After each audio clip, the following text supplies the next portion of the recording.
The battlefield was eerily quiet, save for the faint hum of residual energy crackling in the air. The war had ended hours ago, or perhaps days. Time felt irrelevant now. The once vibrant planet that had been a bastion of interstellar diplomacy and advanced civilization lay in ruins. Smoke curled lazily from the wreckage of towering crystalline spires, their shimmering surfaces reduced to jagged shards littering the ground like broken glass. The sky above, a deep, unnatural shade of crimson, seemed to pulse with an ominous rhythm, as if the atmosphere itself mourned the devastation below. Amidst this desolation sat a lone figure, her silhouette framed by the dim glow of dying embers. She was no ordinary survivor. Her armor, though dented and scorched, bore intricate patterns etched into its metallic surface, glowing faintly despite the chaos around her. A circlet rested atop her head, cracked but unmistakably regal, its embedded gemstones flickering weakly like fading stars. This was no soldier, no mere casualty of war, this was royalty. An alien princess, leader of a race known across galaxies for their wisdom and grace, now slumped defeated on what remained of her kingdom's soil. Her cries were soft at first, almost imperceptible against the backdrop of destruction. But they carried a weight far greater than any weapon fired during the conflict. They spoke of loss, not just of lives or land, but of hope, identity, and purpose.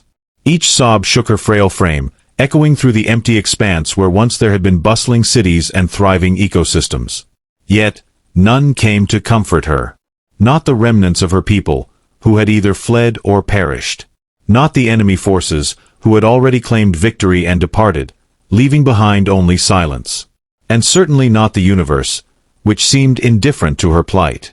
She clutched her side, blood seeping between her fingers, an injury sustained during the final assault. It wasn't fatal, not yet, but it burned with a pain that went beyond physical wounds.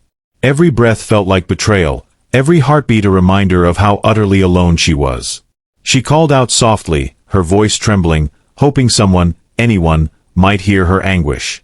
But all she received in return was the hollow echo of her own despair bouncing off shattered walls and crumbled monuments. And so, she wept. Alone. Forgotten. Ignored. In the distance, amidst the smoldering remains of what was once a proud citadel, a single human male soldier trudged through the debris. His name was unimportant here, lost among the countless others who had fought in this futile campaign. He wore tattered fatigues stained with dirt and blood, his helmet discarded long ago when the heat became unbearable. His face bore the marks of exhaustion, dark circles under eyes dulled by too many horrors witnessed, lips chapped from dehydration, and a grimace permanently etched into his features. Yet, something about him stood apart from the other survivors. While most carried themselves with a mechanical detachment born of survival instinct, he moved with deliberate slowness, as though searching for something specific amid the ruin. He paused near a toppled statue, its form twisted grotesquely by impact. The sound reached him then, a faint whimper, barely audible over the ambient groans of collapsing structures. At first, he thought it might be the wind playing tricks on his ears, but another cry followed, more distinct this time. It wasn't the guttural growl of injured animals scavenging for scraps nor the metallic whine of malfunctioning machinery. This was different. Human-like, yet not quite. Curiosity pulled at him, overriding the fatigue weighing down his limbs. He adjusted the strap of his rifle slung across his shoulder and began moving toward the source, navigating carefully through piles of rubble. As he drew closer, the cries grew clearer, tinged with desperation and sorrow. They struck a chord within him, resonating deeply despite their alien quality. For years, he'd hardened himself against empathy, learning to compartmentalize emotions to survive both combat and the aftermath. War demanded such sacrifices, turning soldiers into machines programmed to endure rather than feel. But these sounds, raw, unfiltered grief, they pierced through every defense he'd built. Against his better judgment, his pace quickened, driven by an inexplicable need to find whoever was suffering. Finally, rounding a corner formed by collapsed buildings, he saw her. The alien princess sat hunched over, her radiant armor dulled by grime and ash. Her posture radiated vulnerability, her shoulders shaking with each suppressed sob. Around her, the remnants of opulence lay scattered, fragments of ornate furniture, shattered gemstones, and shredded tapestries fluttering in the acrid breeze. Despite the devastation surrounding her, she herself seemed almost ethereal, as though she didn't belong to this ruined world. For a moment, the soldier hesitated, unsure whether to approach. Protocol dictated caution. Aliens were unpredictable, especially those of royal lineage, but the sheer humanity of her pain disarmed him. He took one step forward, then another, until he stood just a few feet away. "I hear you," he said softly, his voice rough from disuse but laced with sincerity. The words hung in the air between them, fragile yet resolute. She froze, her sobs ceasing abruptly as her wide, tear-filled eyes locked onto his. For a fleeting second, the alien princess stared at the human soldier, disbelief etched across her delicate features. No one had acknowledged her since the fall of her empire. No ally, no foe, not even the wind seemed to carry her cries beyond her solitude. Yet here he stood, a creature so foreign yet undeniably present, speaking words that transcended language barriers. Slowly, her trembling hands loosened their grip on her wounded side, allowing streaks of luminescent blue blood to trail down her palm. Her gaze shifted from shock to something softer, a mixture of gratitude and wary curiosity. The soldier crouched cautiously, lowering himself to her level without breaking eye contact. There was no malice in his expression, only a quiet resolve that mirrored her own fragility. He extended a hand, palm open and steady, offering neither threat nor demand. She flinched instinctively, her regal instincts screaming caution, yet something about his demeanor held her still. Perhaps it was the way his calloused fingers trembled slightly, betraying his own exhaustion. Or perhaps it was the unspoken promise in his eyes, that he would not turn away, not when she needed someone most. "I'm not going to hurt you," he murmured, his voice low and measured, as if afraid to startle her further. His words carried no grandeur, no attempt to mask their shared predicament beneath false bravado.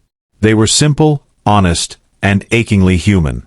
She tilted her head slightly, studying him with an intensity that made him feel exposed, as though she could see straight through his weathered exterior to the doubts and fears he tried so hard to bury. With painstaking care, she lifted one hand, her movements hesitant but deliberate. Her fingertips brushed against his palm, cool and smooth compared to his roughened skin. The touch sent a jolt through both of them, not of fear, but of connection. For the first time since the war's end, she felt seen. Not as a symbol of defeat, not as a relic of a fallen empire, but as a being worthy of acknowledgement. Tears welled anew in her eyes, though they carried less anguish now and more of something else. Hope, fragile but undeniable. Neither spoke for several moments, the silence between them heavy with unspoken understanding. The soldier withdrew his hand slowly, careful not to break the tentative bond they had forged. Instead, he reached into the satchel slung across his back, rummaging through its contents until he found a small medkit. Its contents were rudimentary, designed for human physiology rather than hers, but it was all he had to offer. Holding it up, he gestured toward her wound, his meaning clear despite the absence of words.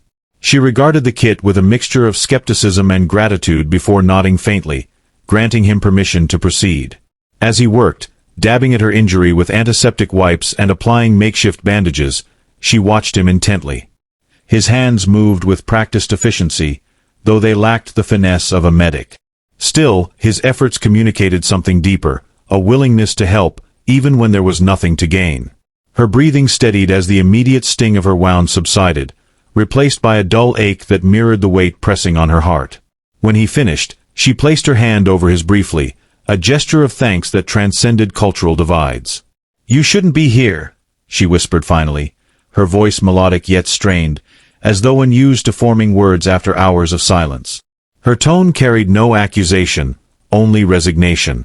The soldier nodded, his expression somber. "Neither should you," he replied simply, his response cutting through the layers of guilt and regret that clouded her thoughts. In that moment, they were equals, not conqueror and conquered, not victor and vanquished, but two beings adrift in the wreckage of a world that no longer cared for either of them. The soldier leaned back on his heels, surveying the alien princess seated before him. Her presence radiated a quiet dignity, even amidst the ruin.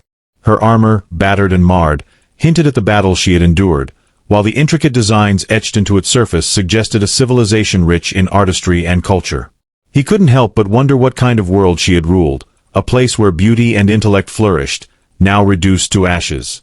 The questions bubbled within him, but he hesitated to ask, fearing the answers might shatter the fragile connection they had begun to build. Instead, he let his gaze wander to the circlet resting atop her head, its fractured gemstones casting faint glimmers of light against the encroaching darkness. "What happened here?" he asked finally, his voice barely above a whisper. It wasn't merely curiosity driving him, it was a need to understand, to piece together the fragments of a story far larger than himself. Her eyes flickered downward, avoiding his gaze as if the memories were too painful to confront directly. When she spoke, her voice was soft, almost dreamlike, as though she were recounting a tale from another lifetime. "We underestimated them," she admitted, her words carrying the weight of countless mistakes. "Our people believed ourselves untouchable, shielded by our knowledge and technology. We thought peace treaties and diplomatic gestures would suffice.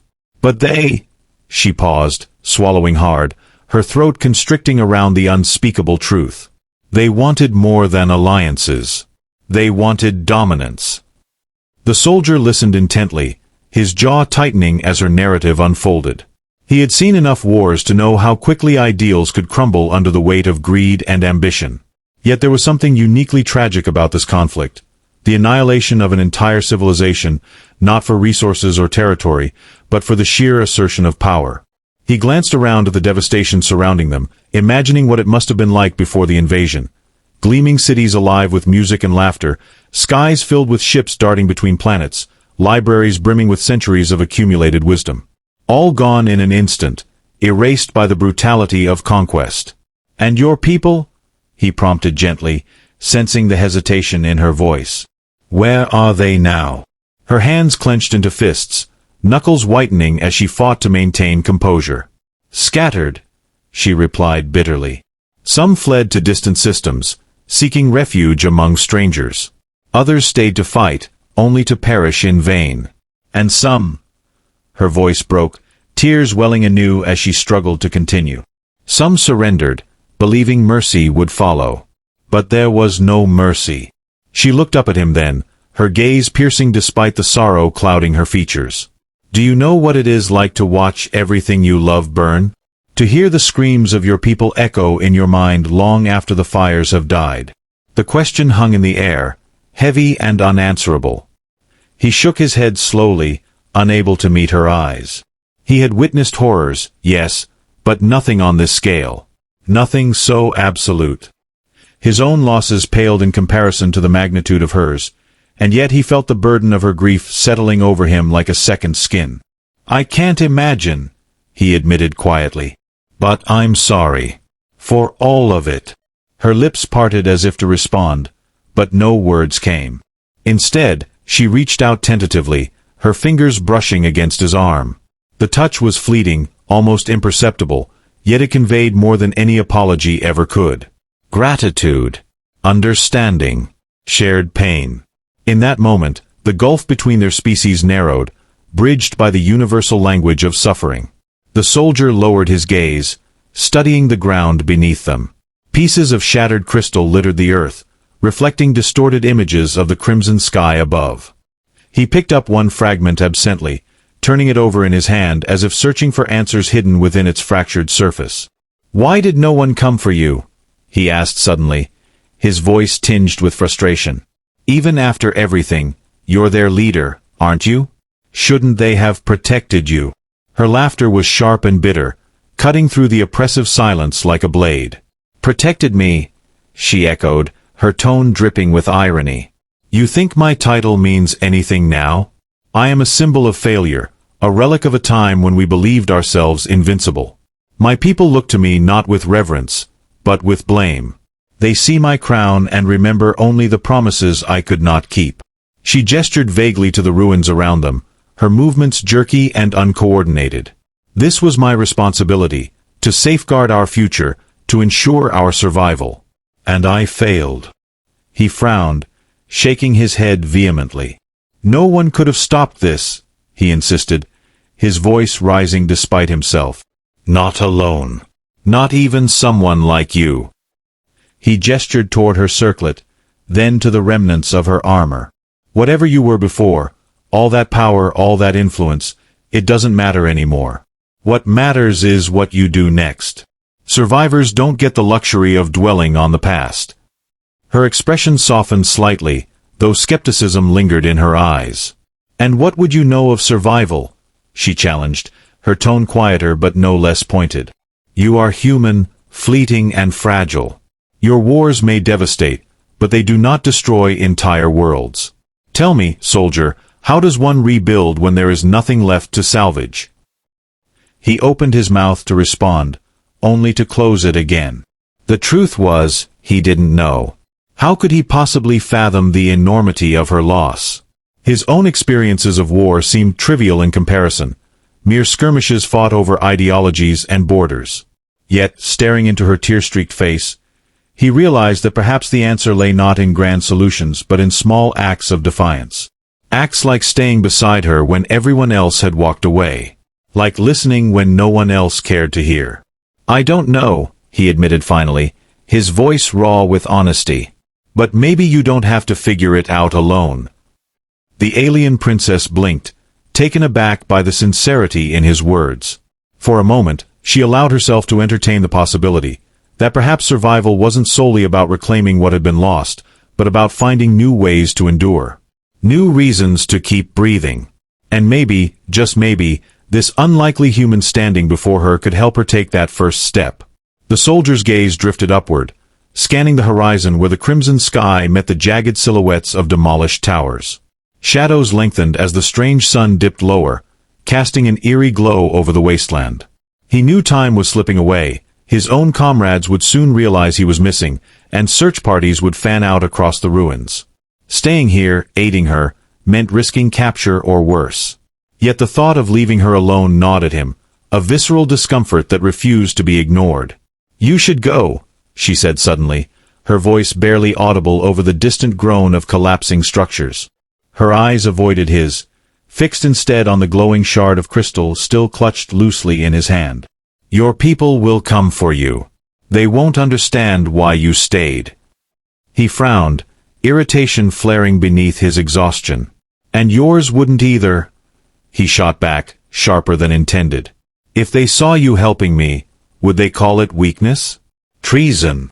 Her lips pressed into a thin line, her jaw tightening as though steeling herself against old wounds. It doesn't matter, she replied, her tone laced with resignation. Their judgment has already been passed. What remains of my people sees only shame when they look at me. Survival is punishment enough. That's not true, he countered, leaning forward with unexpected intensity. Survival is your chance to prove them wrong. To show them that you're more than the sum of your failures.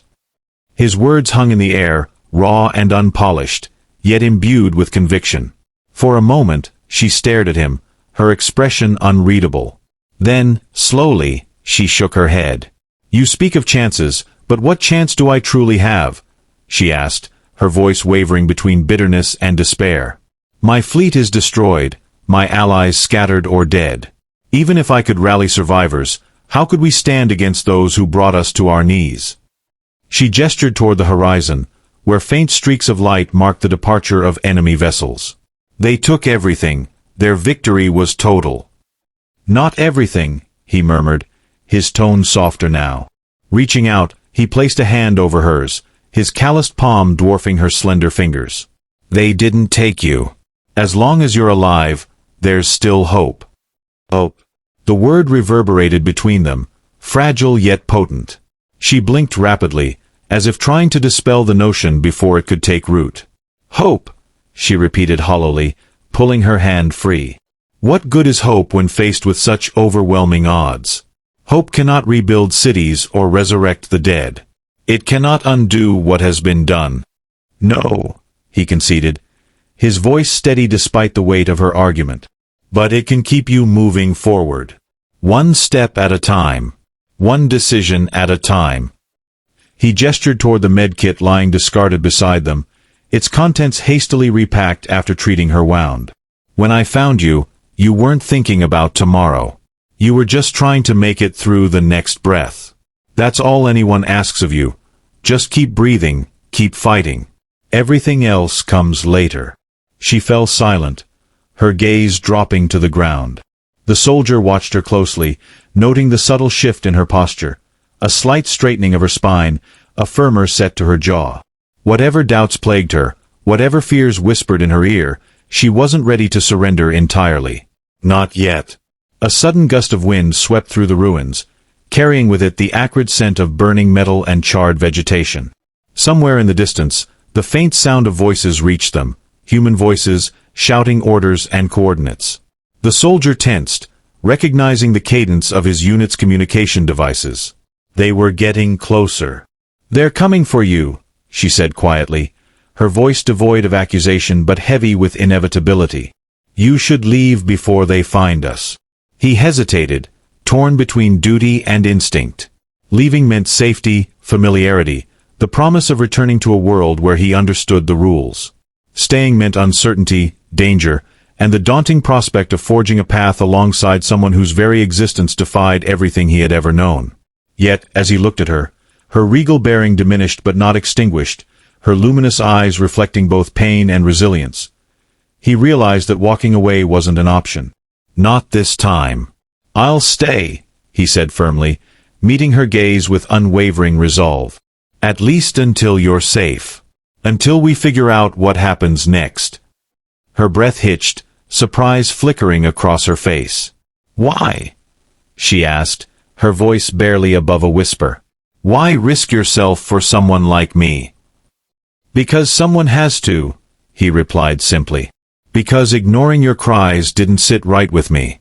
Because maybe, just maybe, we can find a way to change the ending of this story."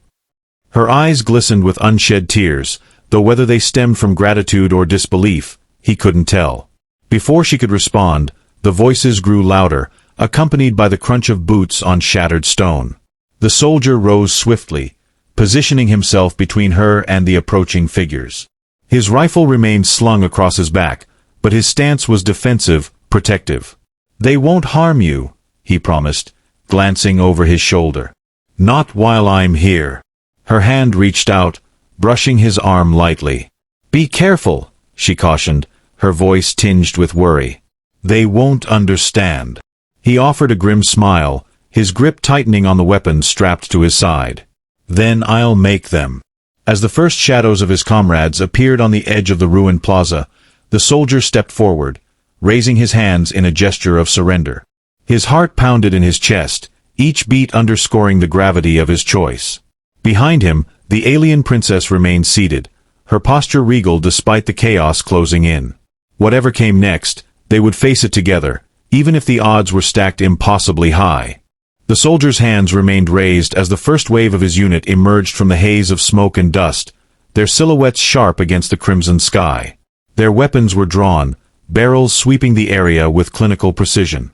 The leader of the group, a grizzled sergeant with a scar running down one cheek, barked commands, his voice cutting through the oppressive stillness like a blade. "Identify yourself," he demanded, his tone leaving no room for hesitation. "It's me," the soldier replied, his voice calm but firm. He lowered his hands slightly, though not enough to provoke suspicion. "Corporal Hayes. I got separated during the retreat." The sergeant narrowed his eyes, stepping closer while motioning for two others to flank him. "You're damn lucky we found you alive," he growled, glancing warily at the alien princess seated behind Hayes. His gaze hardened as recognition dawned. "What in the hell are you doing with that?" Hayes didn't flinch, even as the weight of their stares bore into him. "She's injured," he said simply, shifting his stance slightly to block their line of sight to her. "I was helping." "Helping?" The sergeant spat the word like it tasted foul. "This isn't some charity mission, Hayes. She's one of them, one of the enemy. You think patching up her wounds is gonna make us forget what they did?" "They lost," Hayes shot back, his voice rising despite himself. "Isn't that punishment enough? Or do we need to keep kicking them when they're already down?" The tension in the air thickened, palpable and suffocating. One of the soldiers muttered something under his breath about traitors, earning a sharp glare from the sergeant. For a moment, no one moved. The only sounds were the faint crackle of residual energy and the distant groan of collapsing structures. Then, slowly, The sergeant holstered his sidearm and crossed his arms over his chest. "You've been out here too long, Hayes," he said, his tone softer now but no less dangerous. "War messes with your head. Makes you start seeing things that aren't there. Let's go. Command will decide what to do with this situation." "No," the word slipped out before Hayes could stop it, surprising even himself. Every instinct screamed at him to comply, to fall back into the rigid hierarchy that had kept him alive this long. But something deeper rooted itself in his resolve, an unshakable certainty that walking away would mean abandoning more than just the princess. It would mean surrendering to the very cycle of hatred and vengeance that had destroyed this world. The sergeant froze, his expression darkening. "What did you say?" "I said no." Hayes took a step back, placing himself squarely between the advancing soldiers and the alien princess.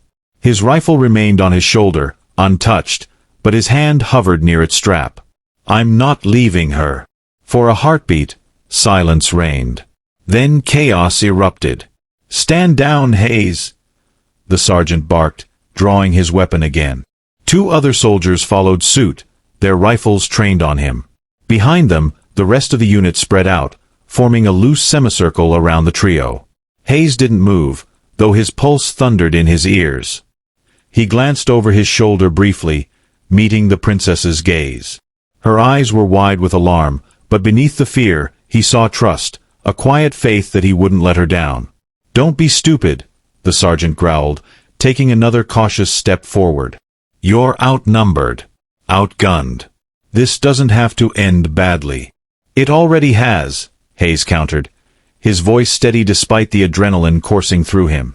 "For her people. For mine. For everyone who thought they could win without losing themselves in the process." He gestured toward the ruins surrounding them, his arms sweeping across the shattered remnants of a once great civilization. "Look at this place. Is this really what victory looks like? Because if it is, then maybe we're all the enemy." The sergeant hesitated, his finger hovering over the trigger. There was a flicker of doubt in his eyes, quickly masked by anger. "You're talking treason, soldier." "And you're talking genocide," Hayes shot back, his voice ringing with defiance. "Tell me, Sergeant, how many innocent lives did we take today? How many children, how many families, just because someone decided their species didn't deserve to exist anymore? Was it worth it?" The question hung in the air, heavy and unanswerable. For a moment, none of the soldiers moved. Then one of them, a young private barely out of training, lowered his rifle slightly, his face pale and uncertain. Another shifted uncomfortably, his grip on his weapon loosening. The sergeant noticed, his jaw tightening as cracks began to form in the unity of his command. "You don't get to judge us," the sergeant snarled, pointing his gun directly at Hayes. "We followed orders. Just like you should have." "Orders don't absolve us," Hayes replied, his voice quieter now but no less resolute. "They never have." Before anyone could respond, a low rumble shook the ground beneath their feet. Dust rained down from crumbling buildings as the horizon lit up with an unnatural glow. The princess gasped, her attention snapping toward the source of the disturbance. Hayes turned as well, squinting against the brightness. In the distance, a massive vessel descended, its sleek design unmistakably alien. It wasn't one of the invading fleet, it was something else entirely. "Another ship?" the sergeant muttered, lowering his weapon slightly as confusion replaced hostility. "Whose side are they on?" "They're not with us," the princess whispered, her voice trembling with dread. "They're scavengers. Mercenaries who prey on the aftermath of wars. They'll kill anything that moves." The realization hit Hayes like a punch to the gut. Whatever fragile truce he'd managed to broker with his own unit was irrelevant now. Survival was the only priority, and survival meant working together, whether they liked it or not. "We can argue later," he said, turning back to the sergeant. "Right now, we need to get out of here. All of us." The sergeant hesitated, his gaze darting between Hayes, the princess, and the approaching vessel. Finally, he nodded curtly. "Fine. But if she slows us down, she's on her own." "She won't," Hayes promised, though he couldn't guarantee it. Turning to the princess, he extended a hand. "Can you walk?" She nodded, clutching her side as she struggled to her feet. Her movements were slow and labored, but determination etched itself into every strained step. Together, they formed an uneasy alliance, humans and alien alike, united by the shared threat looming above them. As they moved through the ruins, the sound of the descending ship grew louder, its shadow blotting out the crimson sky. Hayes glanced over his shoulder, catching the princess's eye. Despite everything, the injuries, the betrayal, the looming danger, he saw strength in her gaze. Strength, and something else. Hope. Fragile, flickering, but undeniably present. They ran, their footsteps echoing through the desolate streets as the mercenaries closed in.